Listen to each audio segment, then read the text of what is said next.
আমি 5টা পৰ্যায়ৰ প্ৰথম পৰ্যায়ৰ যিটো আমাৰ অসমত লোকসভা নিৰ্বাচন তাৰ বাবে আজি আমাৰ যোৰহাটত আমাৰ লোকসভাৰ উপদলপতি আমাৰ দলৰ আৰু বৰ্তমানৰ সাংসদ শ্ৰীযুত গৌৰৱ গগৈ ডাঙৰীয়াই আজি মনোনয়ন পত্ৰ দাখিল কৰিব।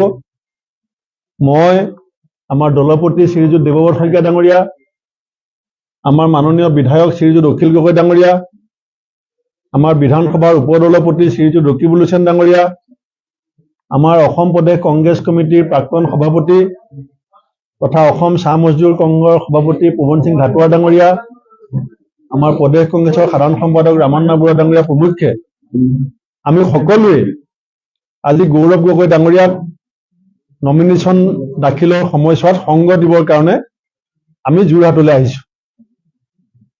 আৰু যোৰহাটত গৌৰৱ গগৈ ডাঙৰীয়াই নমিনেশ্যন দাখিল কৰাৰ পাছতে আমাৰ অখিল গগৈ ডাঙৰীয়া ডিব্ৰুগড়লৈ যাবগে। আমাৰ বিৰোধী ঐক্য মঞ্চৰ প্ৰাৰ্থী লুৰিণ গগৈ ডাঙৰীয়াও আজি নমিনেশ্যন দাখিল কৰিব। আমাৰ প্ৰদেশ কংগ্ৰেছৰ কোষাধ্যক্ষ ডক্টৰ হেমহৰি পেগু অখিল গগৈ ডাঙৰীয়াৰ লগত ডিব্ৰুগড় যাব। আৰু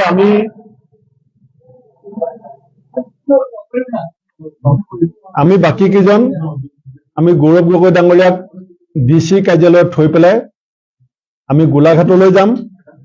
আজি 1:30মান বজাত আমাৰ দলৰ অন্য এগৰাকী প্ৰাৰ্থী আমাৰ প্ৰদেশ কংগ্ৰেছৰ সাধাৰণ সম্পাদিকা ৰজিনা তিৰ্কী ডাঙৰীয়ানেও আজি কাজিৰঙা সমষ্টিৰ বাবে মনোনয়ন দাখিল কৰিব।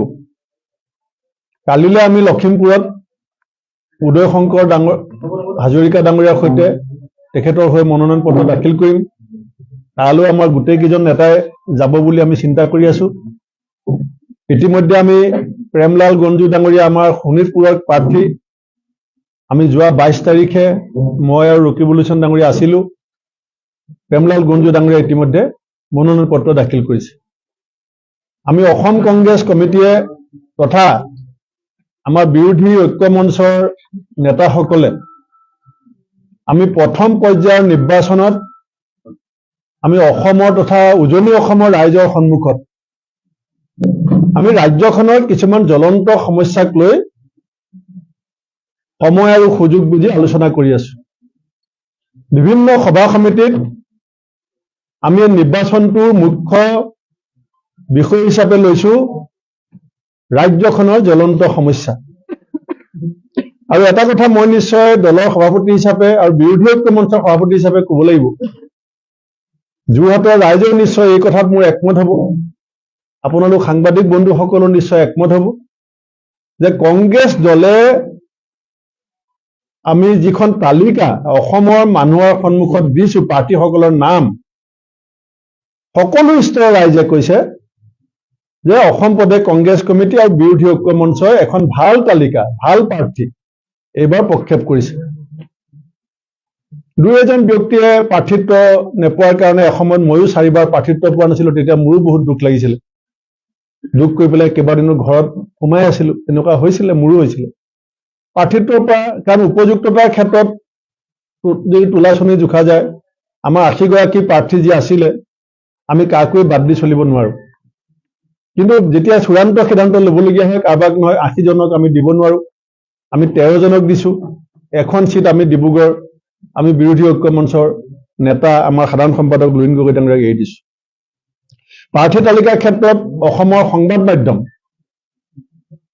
মানে একেবাৰে শীৰ্ষতম যিসকল আমাৰ অসমৰ সংবাদ শিৰোমণি আছে তেখেতসকলেও কৈছে যে তালিকাখন ভাল হৈছে। আৰু যোৰহাটৰ ৰাইজৰ মই সভাপতি হিচাপে আৰু দেৱব্ৰত শইকীয়া ডাঙৰীয়া বিৰোধী দলপতি হিচাপে আমাৰ দুজনৰ ওপৰত যোৱা 6 মাহ ধৰি এটা হেঁচা আছিলে যে যোৰহাটৰ প্ৰাৰ্থীজন দলে চিন্তা কৰি পেলাই দিব লাগে। আৰু যিদিনাখন গৌৰৱ গগৈ ডাঙৰীয়াই প্ৰাৰ্থিত্ব লৈ পেলাই যোৰহাট লোকসভা সমষ্টিত প্ৰৱেশ কৰিছিলে, আমাৰ যিটো পূৰ্বানুমান আছিলে যোৰহাটক লৈ, সেই পূৰ্বানুমান ভুল বুলি প্ৰমাণিত হৈছিলে। আমি ভাবিছিলো এটা সাধাৰণ স্বাগতম আমাৰ দলৰ নেতা কৰ্মীসকলে গৌৰৱ গগৈ ডাঙৰীয়াক দিব, যিটো গতানুগতিকভাৱে হয়। কিন্তু আমি দেখিছিলো, আপোনালোকেও দেখিছিলে, যে ৰাইজে শিলদৌল ভাঙি ওলাই আহিছিলে। মোক প্ৰথম ফোনটো আহিছিলে তিতাবৰৰ বিধায়ক ভাস্কৰ বৰুৱাৰ পৰা, কাৰণ প্ৰথম প্ৰগ্ৰেম আছিলে তিতাবৰৰ। তাৰপিছত ফোন আহিছিলে দেৱব্ৰত শইকীয়া ডাঙৰীয়াৰ পৰা। সেইদিনাখন যেতিয়া আহি পাইছে এঘণ্টাৰ ভিতৰত মই 2টা টেলিফোন পাইছিলো। এটা তিতাবৰৰ বিধায়কৰ প্ৰথম ফোন, আৱেগিকভাৱে 2জন নেতাই মোক ফোন কৰিছিলে যে আমি আশা কৰাতকৈ 3 গুণ মানুহ ওলাই আহিছে, আমি যিটো ভাবিছিলো তাতকৈ 3 গুণ বেছি মানুহ ওলাই আহিছে। আজি মই মাজুলী হৈ পাৰ হৈ আহিছো।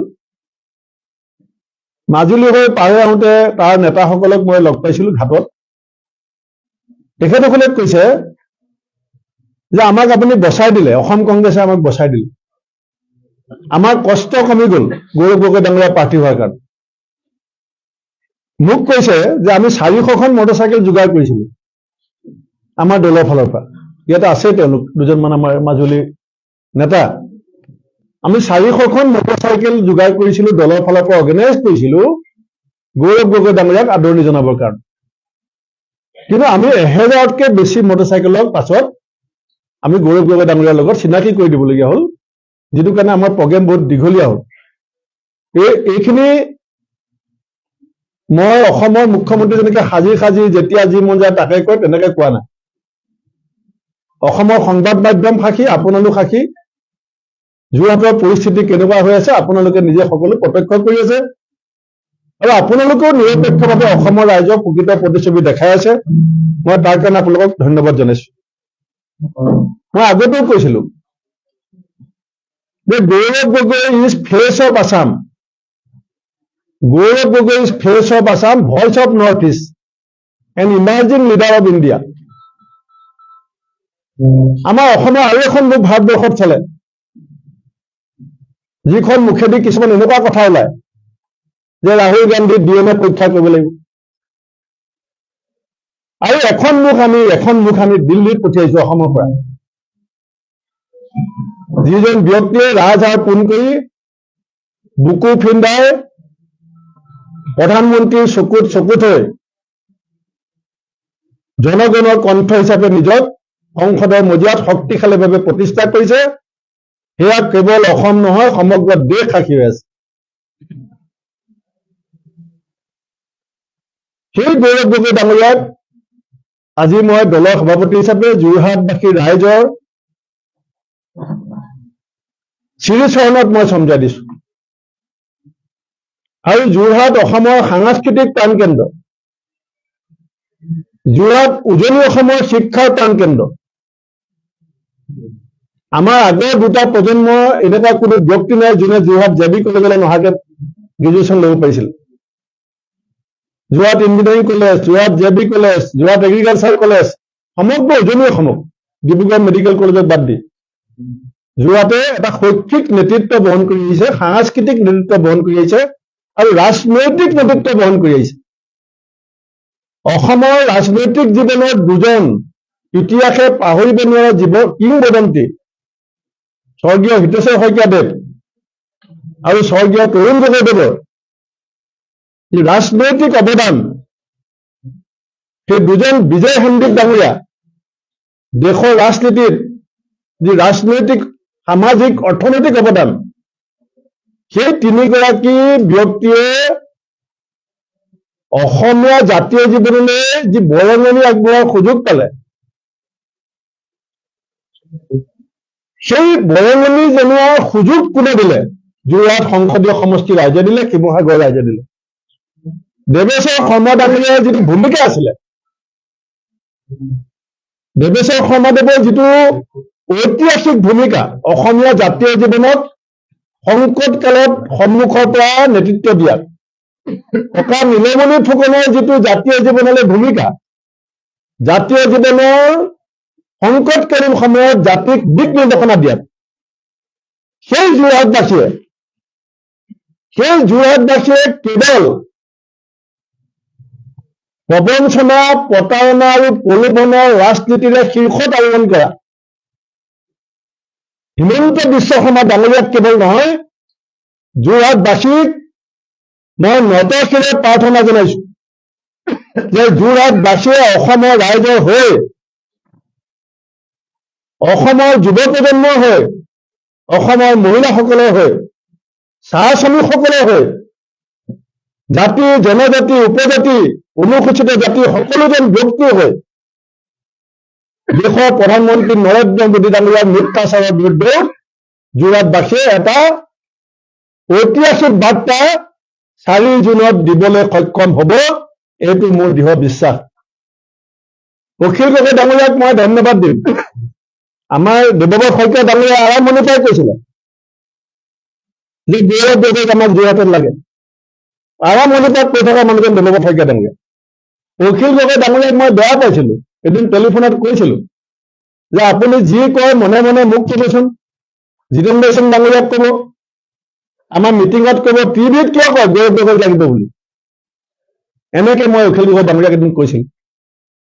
কিন্তু মোৰ শুৱে বায়ে বহি থকা ঘাটুৱাল ছাৰে মোক বাৰে বাৰে পৰামৰ্শ দিছিলে যে তুমি পলিটিকেল ব্লাণ্ডাৰ কৰিবলৈ নাযাবা। ৰকিবুল হুছেইন ডাঙৰীয়াই মোক কৈছিলে যে উজনিত আমি যুঁজিব লাগিব গৌৰৱক সন্মুখত লৈ। আজি আমি সেই কাম কৰিবলৈ সক্ষম হৈছো। এতিয়া আমাৰ হাতত আমাৰ দায়িত্ব আমি পালন কৰিছো, আৰু মোৰ দৃঢ় বিশ্বাস যোৰহাটে অসমক নেতৃত্ব দিছে। আজি নহয়, স্বাধীনতা সংগ্ৰামৰ সময়ৰ পৰা যোৰহাটে অসমক নেতৃত্ব বহন কৰাৰ জ্বলন্ত ইতিহাস আছে। আৰু সেই ইতিহাসৰ পুনৰাবৃত্তি কৰাৰ স্বাৰ্থত সংসদৰ মজিয়াত আমি বিচাৰো যে যোৰহাটে উত্তৰ পূৰ্বাঞ্চলক নেতৃত্ব দিয়ক। প্ৰধানমন্ত্ৰী ডাঙৰীয়াই টুইট কৰিছে আজি 2 দিনমানৰ আগতে, এই দুখন যে যুদ্ধ লাগি আছে কাণ্ট্ৰি দুখন কি নাম? ৰাছিয়া। ইউক্ৰেইন আৰু ৰাছিয়াৰ যুদ্ধ ভাঙিবৰ কাৰণে প্ৰধানমন্ত্ৰী ডাঙৰীয়াক ৰাছিয়াৰ ৰাষ্ট্ৰপতিয়ে ফোন কৰা বুলি নৰেন্দ্ৰ মোদী ডাঙৰীয়াই টুইট কৰিছে। তেখেত বোলে ইলেকশ্যন শেষ হোৱাৰ পিছত তেখেত ৰাছিয়ালৈ যাব লাগিব যুদ্ধ কাজিয়া ভাঙিবৰ কাৰণে। কিন্তু মণিপুৰত যেতিয়া গোষ্ঠী সংঘৰ্ষ হৈছিলে আৰম্ভণি, সেই কাজিয়া ভাঙিবৰ কাৰণে কিন্তু নৰেন্দ্ৰ মোদী ডাঙৰীয়াই সময় নাপালে। আমাৰ গৌৰৱ গগৈ ডাঙৰীয়াই সেই কাজিয়া ভাঙিবৰ কাৰণে সূত্ৰ দিছিলে লোকসভাৰ মজিয়াত, থিয়ৰি দিছিলে গৌৰৱ গগৈ ডাঙৰীয়াই। আৰু মোদী ডাঙৰীয়াই এতিয়া ৰাছিয়া ইউক্ৰেইনৰ কাজিয়া ভাঙিবলৈ যাব, আজিলৈকে মণিপুৰলৈ আহিবলৈ সময় নাপালে। সেইকাৰণে বন্ধুসকল, মই মূলতঃ এইখিনি কথাই কম বুলি আহিছিলো। আমাৰ বিজেপিৰ যিজন প্ৰাৰ্থী,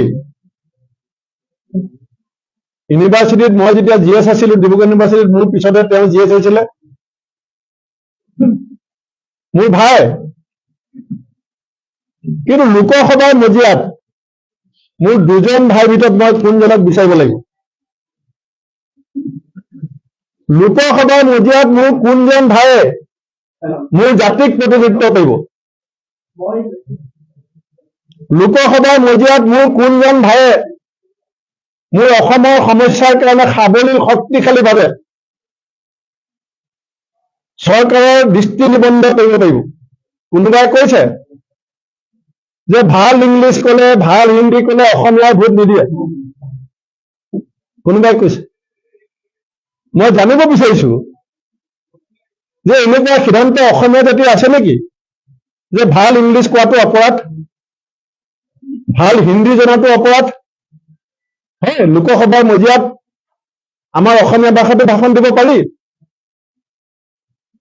কিন্তু লোকসভাৰ মজিয়াত হেমবুঢ়া ডাঙৰীয়াটো অসমীয়াত কোৱা নাছিল। লোকসভাৰ মজিয়াতটো দিনেশ গোস্বামী ডাঙৰীয়াই অসমীয়াত কোৱা নাছিল।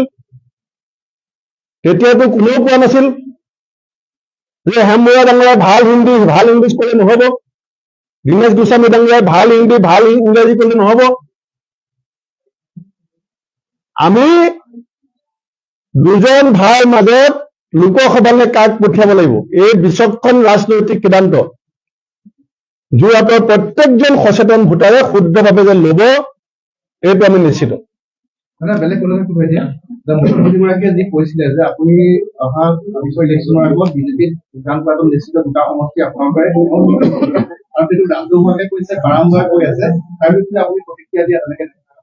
মই প্ৰতিক্ৰিয়া দিয়াৰ আগতে মই কম, মই জানোৱে আপোনালোকে সুধিব বুলি, মই এটা কবিতা, লাচিত বৰফুকন নামৰ এটা কবিতা এটা কলি আপোনালোকক কৈ দিছো।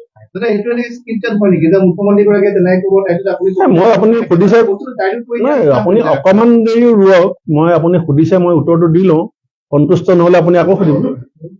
এটা কবিতা লাচিত বৰফুকন বুলি আছিলে, স্বদেশ পূজাৰ মন্দিৰ যাৰ কেৱল লোকেল বোৰ্ড, স্বদেশ পূজাৰ মন্দিৰ যাৰ কেৱল লোকেল বোৰ্ড, জ্ঞান সাগৰৰ দুই পাৰ যাৰ চিভিল পেনেল কোৰ্ট, জ্ঞান সাগৰৰ দুই পাৰ যাৰ চিভিল পেনেল কোৰ্ট, মন্ত্ৰিত্ব যাৰ শেষ কল্পনা, মন্ত্ৰিত্ব যাৰ শেষ কল্পনা, এছেম্বলি যাৰ আশা, সিনো কি বুজিব হে বীৰ তোমাৰ ৰণৰ ডুমডুম ভাষা। হিমন্ত বিশ্ব শৰ্মা ডাঙৰীয়া, মোক অকণমান সময় দিব, কাৰণ তেখেতে দুদিন একেৰাহে কৈ আছে, মই এবাৰে কম, কাৰণ মোৰ সময়ো নাই ইমান, মই চাৰিওফালে ঘূৰি আছো। আৰু কালি দৌল উৎসৱ, সেইকাৰণে মই প্ৰেছ মিট কৰা নাছিলো, হেলিকপ্টাৰো নাই য'তে ত'তে গৈ ৰবলৈ, ল'ম বাৰু হেলিকপ্টাৰ এখন। কিন্তু মই আপোনালোকক কেইটামান কথা ক'ব বিচাৰিছো। অসমৰ সংবাদ মাধ্যমক যোৱা 3 বছৰত মই মিনিমাম 30,000 প্ৰশ্ন উত্তৰ দিছো। যিসকল সংবাদ মাধ্যমে এই খবৰটো মুখ্যমন্ত্ৰীয়ে কোৱাৰ লগে লগে ডাঙৰ ডাঙৰ হেডলাইন বনায়, মই তেখেতসকলক সুধিব বিচাৰিছো যে মই বিজেপিলৈ কিয় যাব লাগে, মই বিজেপিলৈ কিয় যাব লাগে। 1 নম্বৰ মোৰ প্ৰশ্ন। যিসকল সংবাদ মাধ্যমে মুখ্যমন্ত্ৰীয়ে মই বিজেপিলৈ যাব বুলি ডাঙৰকে বজাই দিয়ে, মই তেওঁলোকক সুধিছো যে মই যদি বিজেপিলৈ যাওঁ 6 জনগোষ্ঠীৰ জনজাতিকৰণ হ'ব নেকি? মই যদি বিজেপিলৈ যাওঁ সেইদিনাখন চাহ শ্ৰমিকৰ মজুৰি বৃদ্ধি হ'ব নেকি? মই যদি বিজেপিলৈ যাওঁ যোৱা 2023 চনত 10 লাখ নিবনুৱা নতুনকৈ পঞ্জীভূত হৈছে। তৰুণ গগৈ ডাঙৰীয়াক হিমন্ত বিশ্ব শৰ্মা ডাঙৰীয়াই প্ৰশ্ন সুধিছিলে যে 25 লাখ নিবনুৱা সংস্থাপন কেতিয়া হ'ব? আপুনি 1 লাখ চাকৰি দিব নোৱাৰিলে, 84,000 চাকৰি জব ভেকেঞ্চি আছিলে। সোণোৱাল ডাঙৰীয়াৰ সময়ৰ পৰা জব ভেকেঞ্চি পৰি আছিলে, আপোনালোকে জানে। যিখিনি চাকৰি দিছে তাৰ 84,000 job vacancy, not a single new job created by Himanta Biswa Sarma. Job vacancy. আজি যেতিয়া মই কাৰখনৰ কথা কৈছো, মই ৰামান্না বৰা, কি হ'ল টিভিটো হ'ল নে নাই? টিভিটো এফালে লগাই দিওঁ। এই মানুহজনৰ বিশ্বাসযোগ্যতা কিমান, মই টিভিত আপোনালোকক কেইটামান শ্বট দেখুৱাম। এই মানুহজনৰ কেতিয়া কৈছে এই কথাটো? এটা মাইণ্ড গেম, এটা চাইকলজিকেল ৱাৰ, মনস্তাত্ত্বিক এখন যুদ্ধ মুখ্যমন্ত্ৰীয়ে খেলিব বিচাৰিছে। কি বুলি? কি মনস্তাত্ত্বিক যুদ্ধ, কি মাইণ্ড গেম খেলিছে? যেতিয়া কংগ্ৰেছে কব, দেৱব্ৰত শইকীয়া, অখিল গগৈ যেতিয়া কব যে 6 জনগোষ্ঠীৰ জনজাতিকৰণ কেলে নহল, তেতিয়া তেখেতে কব ভূপেন বৰা বিজেপিলৈ আহিব। মই যদি প্ৰশ্ন সুধো যে ব্ৰহ্মপুত্ৰ খনন কেলে নহল, দুইপাৰে এক্সপ্ৰেছ হাইৱে কেলে নহল, তেতিয়া তেখেতে কব ভূপেন বৰা আমুক তাৰিখে বিজেপিলৈ আহিব। কথাটো আপোনালোকে মন কৰিব। এই মানুহজনে যোৱা বিধানসভা ইলেকশ্যনত কৈছিলে যে যিমান খিলঞ্জীয়া মানুহ আছে চৰকাৰী মাটিত বহি আছে চবকে ভূমিপট্টা দিয়া হ'ব, আপোনালোকে লিখি লওক বুলি কৈছিলে। এতিয়া আমি এটা চাৰ্ভে কৰি আছো, কিমান খিলঞ্জীয়া মানুহে ভূমিপট্টা পাবলৈ বাকী আছে, এই চাৰ্ভে লিষ্ট মই আপোনালোকক দি আছো। তেখেতে কৈছিলে লিখি লওক, মই এতিয়া ভিডিঅ' দেখাম আপোনালোকক যে কিমান মানুহে চৰকাৰী মাটিত বহি আছে, চবেই ভূমিপট্টা পাব। আৰু কিমানে পালে মই আপোনালোকক লিষ্টখন দিম। এতিয়ালৈকে ভূমিহীন লোকৰ সংখ্যা অকল জনজাতিসকলৰ মাজত মোৰ হাতত থকা তথ্য মতে 11 লাখ মান পৰিয়াল আছে। 11 লাখমান পৰিয়াল আছে অকল জনজাতি ভূমিহীন, আৰু তেওঁলোকক ভূমিপত্ৰ বুলি কোৱা হয়। যিসকলক অসমীয়া জাতিৰ ভূমিপত্ৰ বুলি কোৱা হয়, তেওঁলোকৰ মাজত লাখ লাখ ভূমিহীন আছে। সেই কথাটো যেতিয়া আপুনি উলিয়াব, সেইটোতো দলৰ সভাপতি হিচাপে, দলৰ নেতা হিচাপে মই উলিয়াব লাগিব। এতিয়া তেওঁ কৈ দিয়ে যে ভূপেন বৰাক লৈ চিন্তা কৰিব নালাগে, তেওঁ বিজেপিলৈ আহি আছে। মই আজি আপোনালোকক এষাৰ কথা, আজিৰ পাছত এই প্ৰশ্ন মই উত্তৰ নিদিওঁ। অসমৰ কোনো সংবাদ মাধ্যমক মই বিজেপিলৈ যাম নে নাযাম, মোক প্ৰশ্ন সোধাৰ আগতে মোক ক'ব লাগিব যে মই বিজেপিলৈ কিয় যাম। মই বিজেপিলৈ কিয় যাম, ইয়াৰ উত্তৰ মোক লাগিব। কিয় যাব লাগে, অসমৰ কোনটো বিষয়ত মই পাল্টি মাৰিলে লাভ হ'ব, কোনটো বিষয়ত মই দল বদলালে লাভ হ'ব। আৰু মই কবিতাটো গাই দিছো আপোনালোকক যে MLA যদি মোৰ সপোন হ'লহেঁতেন, বিধানসভাই যদি মোৰ লক্ষ্য হ'লহেঁতেন, 14 চনৰ পাছত বহুতকেইটা ইলেকশ্যন পাৰ হৈ গ'ল। 14 চনত বিজেপি আহিছে, তাৰপাছত 4টা ইলেকশ্যন পাৰ হৈ গ'ল। আৰু মুখ্যমন্ত্ৰী যে কৈছে 2টা চিট, আজি মই আপোনালোকক ঘোষণা কৰি থৈছো, যদি দলে অনুমতি দিয়ে, দলে যদি মোক অনুমতি দিয়ে, মই 2024ত অসমৰ মুখ্যমন্ত্ৰী হিমন্ত বিশ্ব শৰ্মাৰ বিৰুদ্ধে ইলেকশ্যন খেলিম। আৰু এইটো মই আগতেও কৈছো, এদিন জালুকবাৰীত ভাৰত জয় যাত্ৰা কৰোঁতে কৈছিলো, মই খেলিম। মই সেনা নহয়, মই দলৰ সেনাপতি। কিন্তু মুখ্যমন্ত্ৰীয়ে জ্বলন্ত সমস্যাবিলাকৰ কথা যেতিয়া আমি কওঁ, অখিল গগৈ ডাঙৰীয়া, ৰকিবুল হুছেইন ডাঙৰীয়া, দেৱব্ৰত শইকীয়া ডাঙৰীয়া, ঘাটোৱা ডাঙৰীয়া যেতিয়া কথাবিলাক কয়, তেওঁ সেইটোৰ পৰা ফালৰি কাটি ইছ্যুটো ডাইভাৰ্ট কৰি বিৰোধীক পেংলাই কৰা আৰম্ভ কৰে।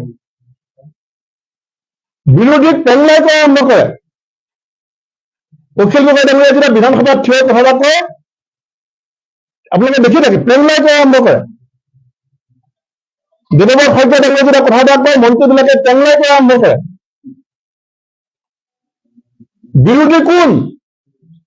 বিৰোধী সংবিধান প্ৰদত্ত অসমৰ ৰাইজে দিয়া এটা অধিকাৰ।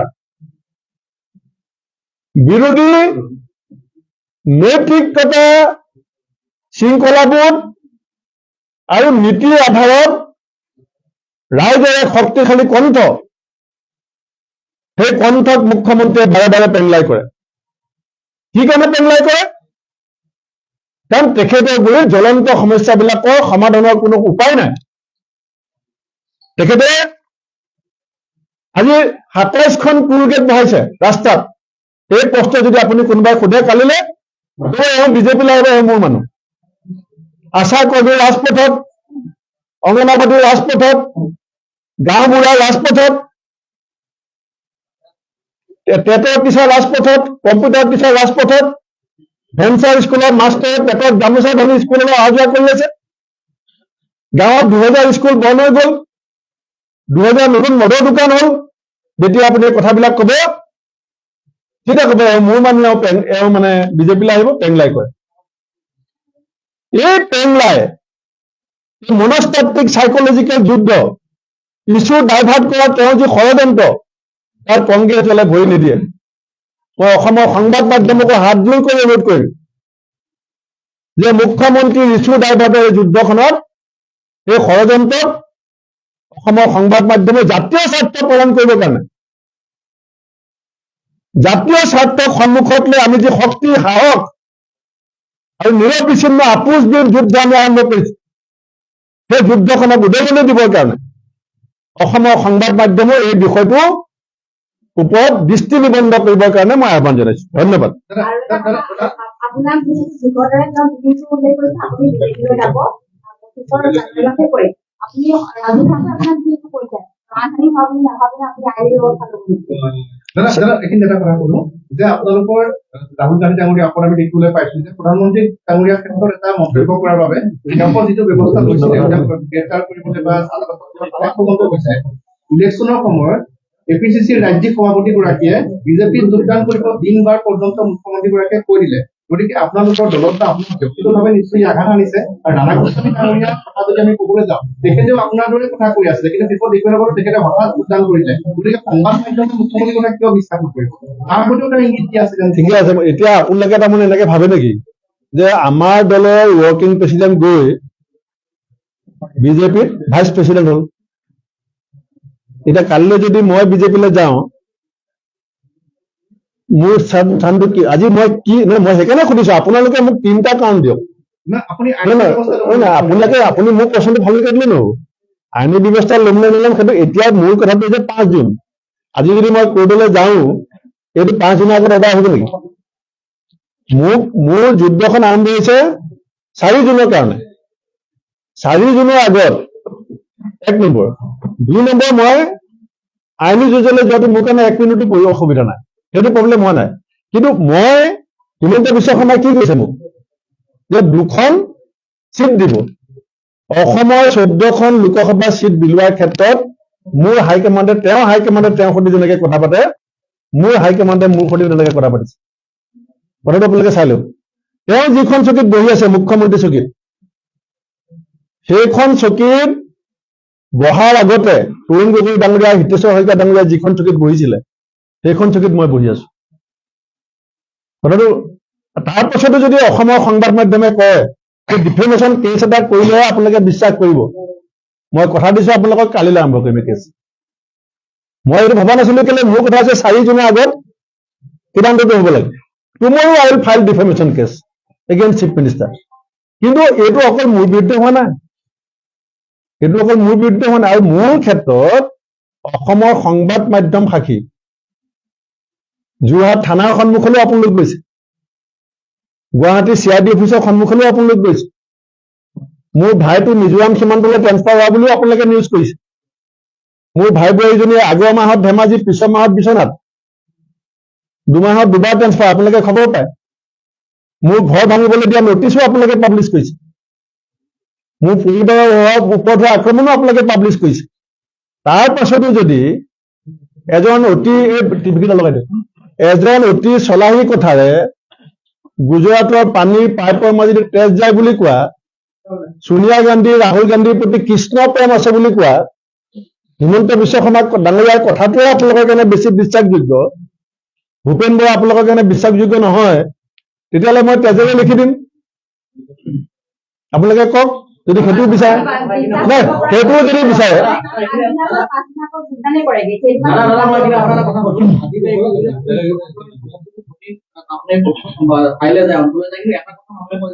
এই যুঁজখন বিজেপি ভাৰ্চেছ গৌৰৱ গগৈ হৈছে, কংগ্ৰেছৰ লগত নহয়। কংগ্ৰেছৰ এনেকুৱা অৱস্থা হ'ল যে গৌৰৱ গগৈক আজি মানুহে গৌৰৱ গগৈ বুলি আজি যদি সকলোৱে সেই কথাতে কৈছে। আমি যিমানবিলাক আমি সাংবাদিক কৈছো যে যুদ্ধখন কংগ্ৰেছৰ লগত নহয়, গৌৰৱ গগৈ হৈছে। এই অৱস্থাটো কিয়? যদি আমি প্ৰক্ষেপ কৰা প্ৰাৰ্থীজনক ৰাইজে সৰ্বাধিক গুৰুত্ব দিয়ে, সেইটো আমাৰ কাৰণে গৌৰৱৰ কথা। গৌৰৱ গগৈয়ে হাতৰ চিম্বলত খেলিব। ৰাইজৰ ব্যাখ্যা বিশ্লেষণ বেলেগ বেলেগ হ'ব পাৰে, আমি তাত কিয় বেয়া পাম? মানুহজনৰ প্ৰতি ধানটোৰ প্ৰতি কণটো, মানুহজনৰ প্ৰতি মনটো। আমাৰ হৈছে ভাৰতীয় জাতীয় কংগ্ৰেছৰ মনোনীত প্ৰাৰ্থী শ্ৰীযুত গৌৰৱ গগৈ। এতিয়া আপুনি ভোট দিতে যদি কয় যে মই বিবেক ভোট দিছো গৌৰৱক দিম, কোনোবাই ক'ব পাৰে বিজেপিও যে মই বিজেপি কৰ্মী কিন্তু মই গৌৰৱ গগৈক ভাল পাওঁ, আমি হাতত ধৰিম নেকি যে আপুনি এই পদুম ফুলৰ মানুহ, আপুনি হাতত ভোট নিদিব? Will be happy. কিন্তু কালি গৌৰৱ গগৈ এটা কথা কৈছে যে এইখন যুঁজ একচুৱেলি কংগ্ৰেছ ভাৰ্চেছ কংগ্ৰেছৰ লগত ডেফিনেটলি বিজেপিৰ লগত ডেফিনেটলি। এতিয়া ইয়াত আহি পেলাই যিখিনি মানুহে লাগি আছে, নহয় মই কৈ দিছো ডেফিনেটলি এতিয়া যিকেইজন মানুহে গৌৰৱ গগৈৰ ভিতৰত লাগি আছে, Himanta Biswa Sharma x Congress, Piyush Hazarika x Congress, Jayanta Malla x Congress, ক'ত বিজেপি লাগি আছে? তপন গগৈ কংগ্ৰেছ বিজেপি আছিল নেকি? তপন গগৈ ডাঙৰীয়া বিজেপি আছিল। গতিকে যিটো গৌৰৱ গগৈ ডাঙৰীয়াই কৈছে, মই যিটো বুজিছো যে এতিয়া বিজেপিটোত বিজেপি নাই, এতিয়া বিজেপি কংগ্ৰেছ যুক্ত বিজেপি। গতিকে কংগ্ৰেছ যিখিনি মানুহ চিণ্ডিকেটৰ অভিযুক্ত হোৱাৰ কাৰণে কংগ্ৰেছ দলৰ পৰা আঁতৰি গৈছিলে, এই গোটেই দাদা ব্ৰিগেডৰ চিণ্ডিকেট টিমটো আহি আজি যোৰহাটত নামিছে। এতিয়া এক্স কংগ্ৰেছে আপোনালোকৰ অসুবিধা হ'ল, আপোনাৰ প্ৰাক্তন সতীৰ্থ আপোনালোকৰ ৰাণা গোস্বামী এতিয়া কৈছে যে তেওঁতো উজনি অসমৰ ৰিজাৰ্ভ আছে, তেখেতে কৈছে এতিয়া কংগ্ৰেছ শোষণ কৰি দিব। এতিয়া তেওঁৰ প্ৰত্যাহ্বান সন্মুখীন হ'ব নেকি?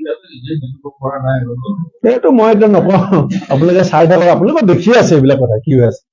মানে ইলেকশ্যন কমিশ্যনতো আপুনি যাব পাৰে নিশ্চয় হয় নাই? অলৰেডি মই ইলেকশ্যন কমিশ্যনক দিলো। অলৰেডি মই কবলৈ পাহৰিছো, হিমন্ত বিশ্ব শৰ্মা ডাঙৰীয়াই যে আমাৰ দলক কিনিম বুলি কয়, লৈ যাম বুলি কয়, এইটো ইতিমধ্যে মই টুইটাৰত আছেই, আপোনালোকে মই দি দিম লিংকটো, দিনটো দি দিয়া। অলৰেডি মই এইটো অভিযোগ দিছোৱে, কিন্তু দিলে একো লাভ নাই। ইলেকশ্যন কমিশ্যন দুজন কমিশ্যনাৰে ৰিজাইন দিলে, কিবা হ'ল নেকি? কিয় ৰিজাইন দিলে মুখ খুলিছে নেকি?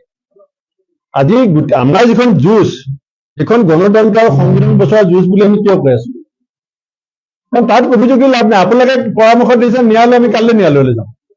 কিন্তু ন্যায়ালয়তো কি হৈ আছে, এতিয়া মুখ্য ন্যায়াধীশ গৈ ক'ত বহি আছে, ক'ৰ পৰা ক'লে গ'ল চবেই জানে। হ'ব, অলপ দেখাই দিছো, হ'ল নি?